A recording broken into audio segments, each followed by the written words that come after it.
Police at this time are really not giving a lot of information. We now know from a source close to Rob Reiner that tragically he and his wife, Michele Singer Reiner, have been stabbed to death in their home in Los Angeles, but police would not confirm the identities. And they also said that they don't have a search warrant right now for a suspect. And they were very vague when answering questions around who might be responsible for this.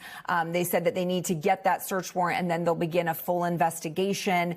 They are talking to neighbors at this time as well. We did, though, get a short statement from Tracy Reiner, who is Rob Reiner's eldest daughter, an adopted daughter he had with Penny Marshall. He was married to her prior to his marriage to Michele Reiner. And Tracy, on the phone to our entertainment correspondent, Chloe Malas, said, "I came from the greatest family ever. I don't know what to say. I'm in shock."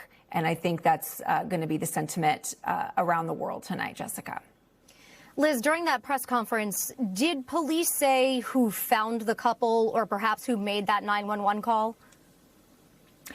They did not say that at this time. I think that's going to be a huge question that people want to know is who found these Rob Reiner and his wife in their home. We know this happened around 3:30 this afternoon.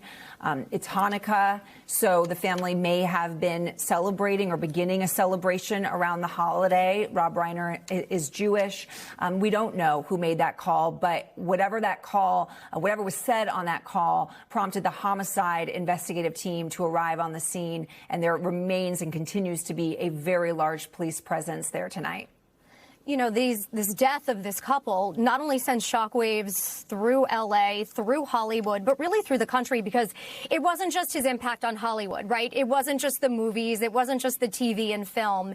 He was an incredible activist, political activist as well, very passionate about the LGBTQ movement, very passionate about equal rights.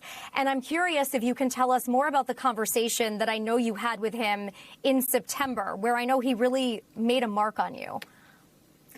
Yeah, I've always been a huge fan, like so many of us, of Rob Reiner and his films. I mean, When Harry Met Sally, it's like a film everybody watches every year around New Year's. And I think he's just been a part of the cultural fabric of our country. And so it's tragic, this news tonight. And I had the extraordinary honor of being able to interview him just 2 months ago as he's been promoting his newest film. This is Spinal Tap 2.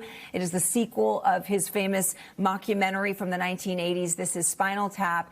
And what just struck me meeting him was how extraordinarily beloved he is. He was there sitting with the other actors, including Christopher Guest, who's also well known for these mockumentaries, kind of reunited for this film. And it's like they just snapped right back into their, he called it schnadeling, their improv. He was so gracious, so funny, everything you could have imagined Rob Reiner would be, and so happy. And it's just, it's a stunning loss tonight. And I so many questions about how this could happen. We thank you for watching, and remember, stay updated on breaking news and top stories on the NBC News app or watch live on our YouTube channel.